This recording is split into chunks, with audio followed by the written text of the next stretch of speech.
Dylan Rush with Cage Side Press, joined today by a Bellator light heavyweight boasting an 8-1 professional record, ranked 4th in the division, Mr. Grant Neal. How you doing, man? What's up, Dylan Rush? That's truth. We're here at Fight Week for Archie Colgan, Bellator 293, but not just Archie Colgan. One of your teammates, Christian Edwards, someone that you fought, he's also on the card, taking on Raheem Cleveland, moved up to heavyweight. What do you make of that matchup? You expecting a win for Christian? Oh yeah, I'm expecting him to go lights out in that fight. Like, you're gonna see an awesome show of just absolute violence. Like Christian Edwards is definitely ready to explode in his new division, and I think he's gonna start making a lot of noise and like immediately, like every heavyweight's gonna be put on notice when they see him. I believe it. So were you guys teammates when you guys fought? No, not even close. You guys became friends after that? So funny story is this is some inside Dylan Rush information that you're gonna get. I like it. And I only do this for you. Appreciate it. The reason that Christian Edwards and I even came into contact after my fight is I was booked to fight Raheem Cleveland. Oh shit. After the Christian Edwards fight, and so my coach goes, "Hey, Christian Edwards is a tall kickboxer. I know you guys just fought.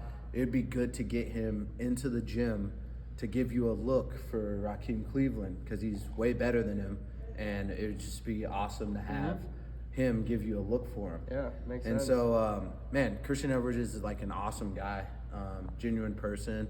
And then, I mean, the hatchet was buried. We fought. It's business. Yeah. And that's dope. And Christian had like the enough humble ability to come and help me. That's dope, bro. And that's now dope, he gets to fight Raheem Cleveland. So like it was like kind of a perfect storm. Was he originally in Colorado too? Like, was it? No, Christian drove up from Albuquerque. Really? So he drove up from Albuquerque. I put him up in like the Centennial area, and I was just like, hey, like I have all these workouts set up. Choose which ones you want to go to. Like I'm kind of crazy. Like I do a lot of things during the day, and he showed up to every single one of them, which I wasn't expecting, and he just embraced it, and we just kind of started hitting it off, and he became like one of the guys that I could really rely on, and it's funny how this game works. Yeah, that's awesome, bro. He seems like a good guy. He's had a smile on his face all week, saying what's up and shit. So that's cool. I also like those Air Forces. What was it like? Look like Tim Air Forces. Oh yeah. He's always got some nice on his feet. I mean, he's not as tough as you, man. You got the Black Forces on. Show him. Like, look who we stomping on? Who we stomping on today? My goodness. Chef G and the Black Forces. Come on, man. You saw I tagged you just now. All right, Christian Edwards, we got that guy. What about Archibald Kwame Colgan the first? I know you guys are great friends. You're cornering him. 6-0 Archie, 5-0 Justin Montalvo. What do you make of that matchup, and what did you make of the antics we saw up on the stage just now in the ceremonial weigh-ins? I mean, I have no idea what Justin Montalvo is doing. Well, I actually do have an idea, man. That's classic. He's scared. I mean, I'd be scared too if I had to fight Archie the way that he's looking right now. Yeah. And so like when fear just presents itself in people differently, and that he did some very weird things. So Archie handled it really well. He did. Man, I'm excited to see what he does in the cage. And honestly, Montalvo really just put a lot of pressure on himself. Like, and unfortunately, that's not a good thing against my teammate Archie. But yeah, he put a lot of unneeded pressure on himself by talking shit for no reason. Yeah. Like, it's a job to do, it's business, and I think Archie is his Super Bowl, and he's just a stepping stone for Archie to achieve his goal and dreams. And that's the way that things work. I've definitely noticed in the one short year I've been doing this that the guy who's more nervous, the guy who's like not as likely to win, is the guy that talks more shit, is the guy that gets up there and gets in his face and makes a show of things. And Archie handled it perfectly. Like, he just like didn't really pay any mind to it. Just gave him a look. It was good. Yeah, I mean, Archie's very confident in himself. Montalvo is very confident that Archie is good. So Archie is focusing on him, and Montalvo is focusing on him. So it's and it showed itself in a weird way. But like that happens. But there are some like really good shit talkers in the game.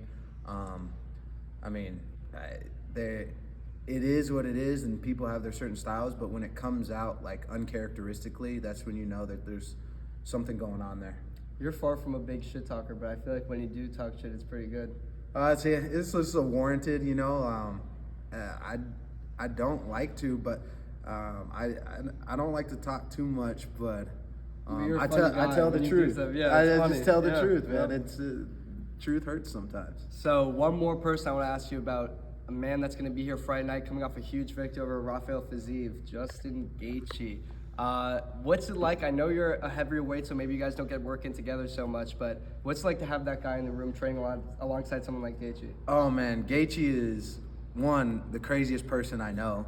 I absolutely love that dude. He like really embraced me early on in my career when I was just an amateur, and basically was all like, this is where you need to be, do everything that these guys tell you, and you're gonna do some really big things. He taught me a lot of hard lessons.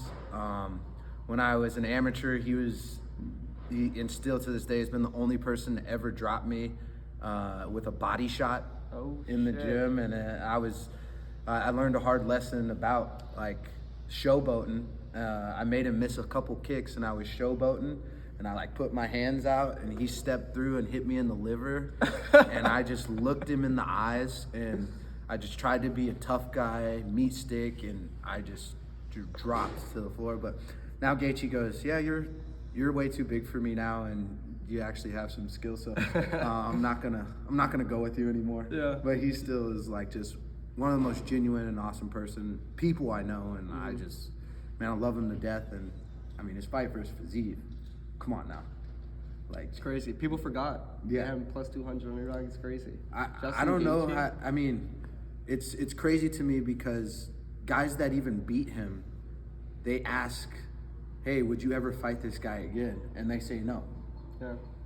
Everybody who's been in a fight with Gaethje comes out of it a different person. The faces at the end of it, like maybe one fight, maybe Charles is the one outlier, but every other fight in the last 10 years he's had, it's like the faces are rearranged. Like, yeah, I mean, or even Khabib, he's like, I had to finish the fight because my leg was like he couldn't move his leg. Yeah, And yeah, so those calf kicks, bro. It's just, I mean, Gaethje is a savage, and I mean, people forget. Everybody has a short memory, but it's fun. Sometimes that's why we do it, because we got to remind folks. This sport is so much more recent bias than other sports. Like, people judge you so much based on your last fight, I feel like, as opposed to like different team sports, like NFL teams, they have a bad season, it's not like they're, judged on that last season or that last game. Yeah, recency bias is definitely a big thing, but that's why you got to stay active, and that's why you got to like remind people who you are.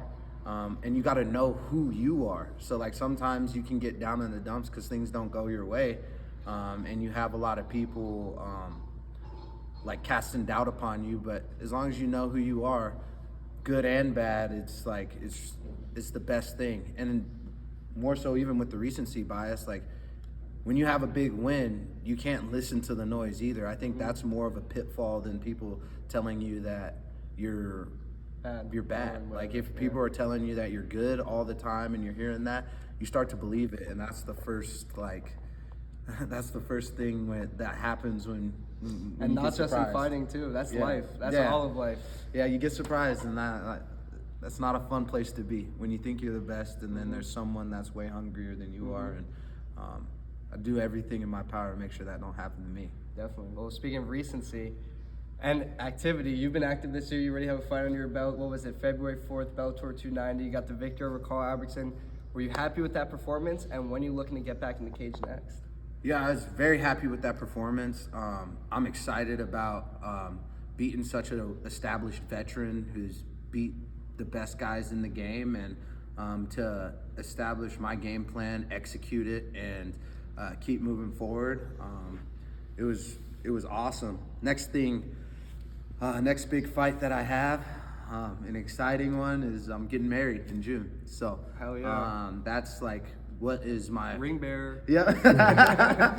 that's my focus this year. So so the next step in the part of this year, but towards the end of the summer, I'm gonna get back in the cage, and I'm gonna surprise people with some things that are gonna be happening. Hell yeah, I like it.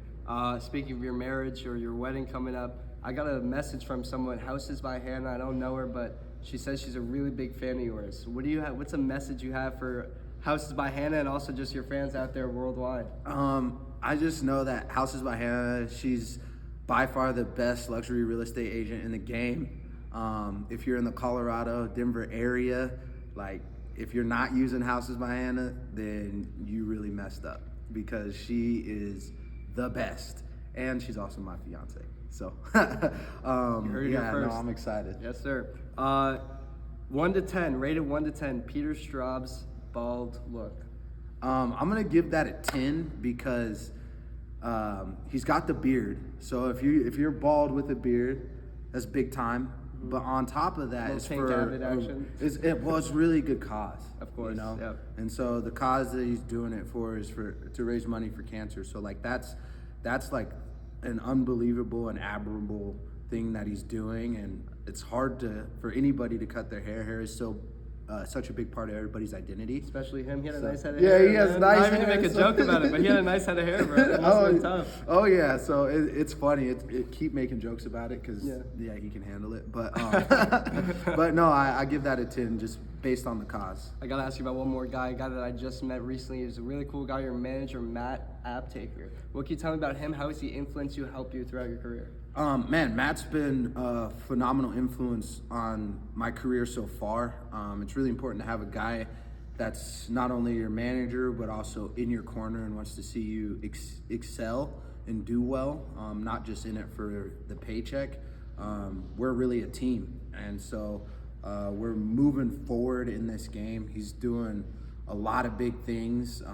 He's got his hands in a lot of other big things, so it's really awesome to kind of see him grow as a manager and to see him do all these like amazing things for his fighters and for me. And man, he's putting a lot of ideas on the table and making things happen, and that's all you can ask for in this game. He seems like a super down-to-earth person. Like, he seems like, I've met a lot of managers, like, I'm not saying other people are, but like, he seems so not in it for the money. He seems like he really just cares about the fighters, cares about the game, and just the stories he was telling me, like nothing but good vibes from that guy. Yeah, I mean, he loves the sport, and he loves his athletes. So it's not. That's why it's like a boutique agency. Like he's not in it for the clicks or the money or anything like that. Like, yeah, he wants to provide for his family like any of us do, and wants to do something that he loves and make money doing it. But even more so, he gets a lot of fulfillment for getting the fighters what they deserve and making sure that the fighters really change their lives and the lives of their families. And I really appreciate that. I'm not just looked at as a number or a dollar sign. I'm looked at as a person and as a fighter and someone that has and holds value. So I appreciate that. I like that. All right, I got one last one for you. When people think of Grant Neal, whether it be Bellator fans, MMA fans, or just people, friends in your life that know nothing about the sport, what do you want people to think of when people think about Grant the Truth Neal? Man, that's a difficult question because like I honestly hate talking about me. Yeah. But It's good that I asked you about everybody else. yeah, I just want people to know that like I'm genuine and like I don't like to boast or be something that I'm not. You're just gonna get real every time, and sometimes it's funny, sometimes it's serious, sometimes I need to put people in their place, but everything that you see from me is real. I'm not doing things for the camera. That's not my personality.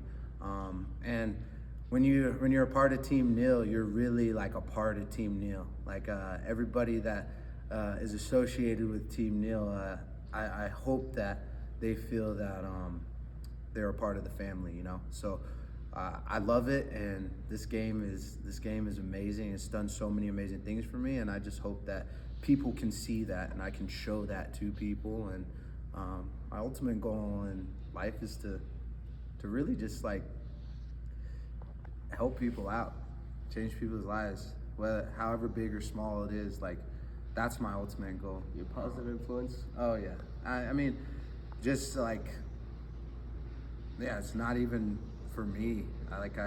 I really feel like a lot of my biggest inspirations and influences have been from athletes and like mentors, and hopefully I can give that back to another young person. So It's a great answer, man. Yeah. That's a great answer.